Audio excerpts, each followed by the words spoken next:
Sit comfortably in your seat, hands folded in your lap, shoulders relaxed, your back straight but also relaxed so that your head can balance without your having to hold it up. It just sits there balanced on your neck and shoulders.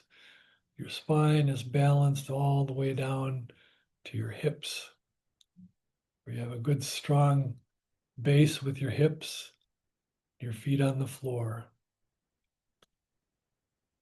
And we'll take 3 breaths with each, or 1 breath with each ring of the bell. In deep and out deep.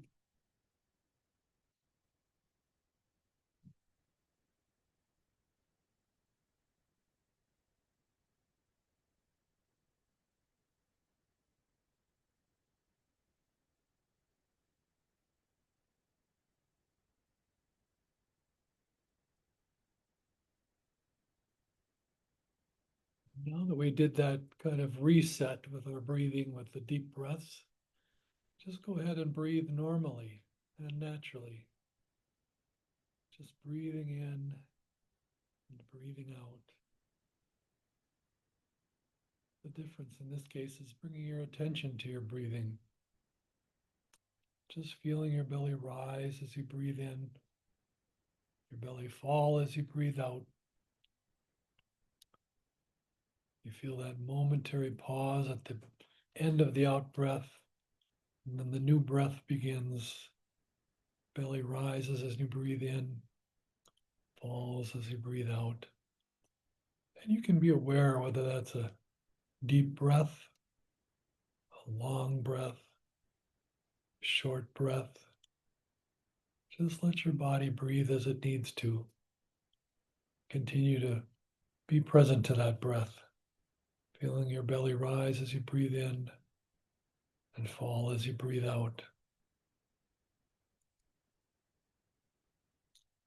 We talk often here about paying attention to our thoughts. Sometimes we can just pay attention to them as chatter, like a television on in another room, where you don't really listen to what the content is about. But other times you can really watch your thoughts, see them arise and fall away just like your breath does. A thought takes form and it establishes itself in your mind, and then it starts to end and is replaced by another one. Or perhaps if it's a thought that you wrestle with in some way, a good thought you're trying to hold there, or a bad thought you're trying to argue about. That's what I'm thinking about today, those thoughts that are so often voices we've taken over the years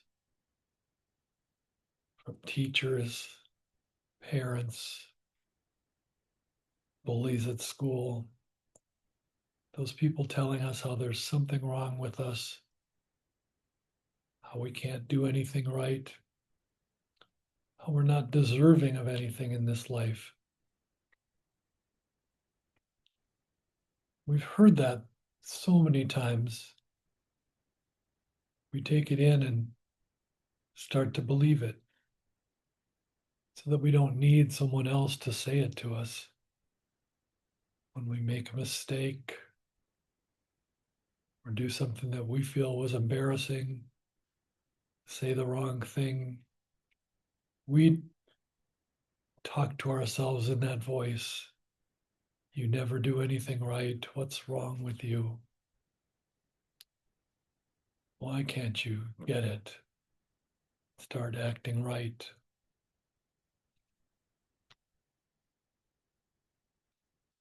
And again, it sometimes just gives those thoughts more strength if you try to push them away. But in the fact that we only have the ability to really hold one thought at a time, it can be helpful not to argue with that thought, with that imaginary person, that critic or editor in your head as they describe it to writers and tell them they can't listen to it, saying, don't write crap. This is the worst thing you've ever written. You just have to keep writing. And same thing with living your life. You just have to keep living it and not believe or listen to that voice. And you also don't need to argue with it. You can speak gently to yourself, reminding yourself that all human beings make mistakes. There's no shame in that. The best we can do is own up to our mistakes if that's necessary and decide to change things. So to repair or to just realize we will try harder next time to not make the same mistake. And to see ourselves as worthy, to see ourselves as wise, able, and skillful. And sometimes when you do this mindfulness and let your thoughts quiet, and if you think about that, about your abilities, your skills, you can just see that you have many of them. And of course, that voice we have steps in to say, well, you're sure getting full of yourself, aren't you? We've been told that that's also a bad thing, to be proud of yourself, proud of what you're able to do, what you've done. But you can just ignore that, let that come and go. And think with pride about your successes. You think of all the things that have been difficult, but you rose to the occasion and did what you needed to do and got through them. If you weren't able to get through things, none of us would be sitting here right now. We do succeed. We do learn. We do change. Now, we talk sometimes about how this is a practice that comes from Buddhism, which comes from the teachings of Buddha, who was someone who sat and sat. They kind of reached the end of the road. They didn't know what to do anymore. They were worried about their life, life in general. And this Buddha sat, determined to find an answer to things. And what the Buddha found and what gets handed down to everyone is that everything is right and perfect just the way it is. So he was known as the Buddha. That word comes from the same root that our word bud comes from. So I like to think sometimes that it says we're just a flower that's budding and blooming and will bud and bloom with more time. The story also goes that shortly after Buddha awakened, some other practitioners of the kind of Hindu practice of starving themselves, sitting out in the sun all day long, came across him and saw something was different. He seemed to be happy. And they said, what are you? Are you a god? He said, no. Are you a spirit? He said, no. They continued asking him all these things that were the only ways they knew to explain someone who seemed that peaceful and happy. Finally, they gave up and they said, well, then what are you? He said, I'm awake. And they tell us that one of the things, as I said, he awakened to was seeing that everything is right and perfect as it is. He even said at the same time, I awakened, the whole world awakened. Because in doing that, he saw that everything was perfect.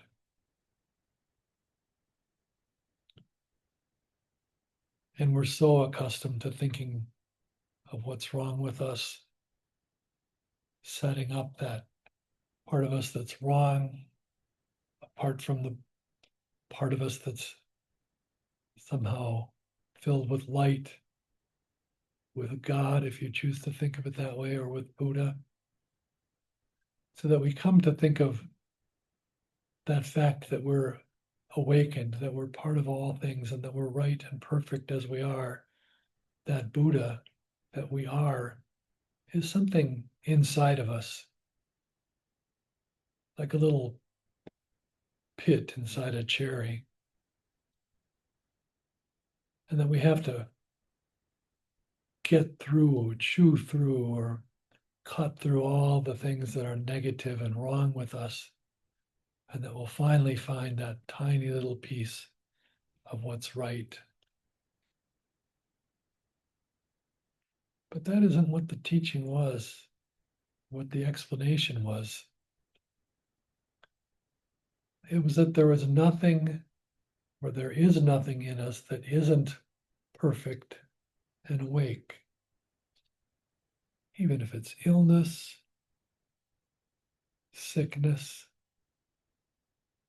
Some of us get older and we think we aren't the good and right person we used to be. But what the teaching of Buddha inside everyone, and everyone being a Buddha, says is that we are perfect just the way we are, which means old, sick, or in those moments when we're angry, when we're sad, when we're feeling lost. Those are all Buddha. Those are all right. We don't need to look forward to some day when we can get rid of those things and we'll be all right. We can just see that all of those things, the totality of who we are, is right. Buddha isn't that cherry pit. Buddha is the cherry pit, the cherry and the stem. It's in every cell within us, even the ones that may be sick or failing. It's in our mind and our heart, even at times when it's filled with anger, hurt, longing, or sadness. I encourage you to think about that fact, and you can give it what name you want to. You can call it Buddha, you can call it God, you can call it just the rightness of things in this world.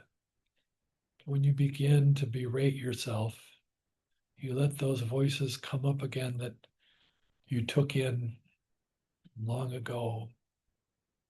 And now you do the same harm to yourself that those people did so long ago. You tell yourself you're not good enough. There's something wrong with you. You'll never be right. You'll never fit in this world right. And instead, remember that you are part of everything in this world. And you are right to be here. You deserve to be here the same as everyone else does, to take what the earth has to offer. As you breathe, think of how you are given this air for free that feeds us. No one says you can't take it or you can't take too much. Take as much as you want. And feel the good things that come your way. As I say, we're all alive to still be here and to learn and to see that rightness in ourselves. So there must be something right that we do to have gotten this far.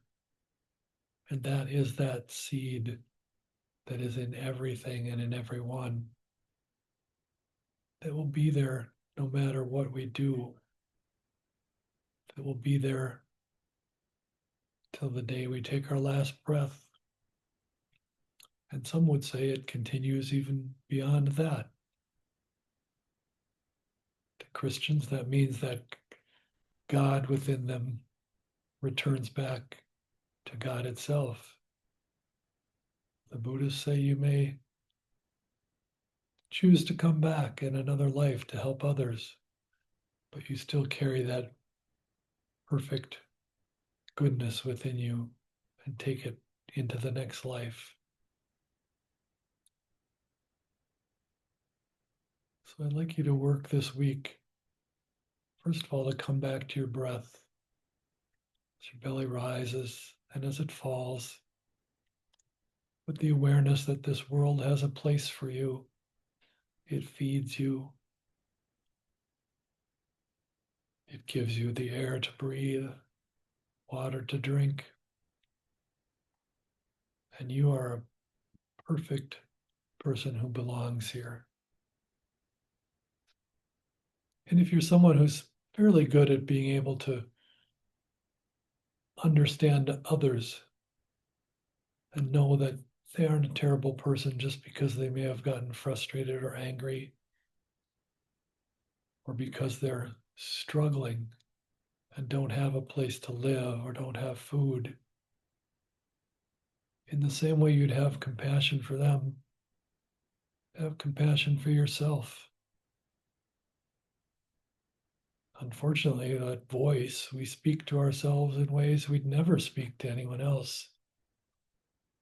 Think of how you'd speak to a child or to your partner, and the things you'd say to them to comfort them, to encourage them. And try to say those to yourself instead of talking to yourself in tones you'd never speak to anyone else of. So that's your homework for this week. Now I'll ring the bell. We'll take 3 deep breaths.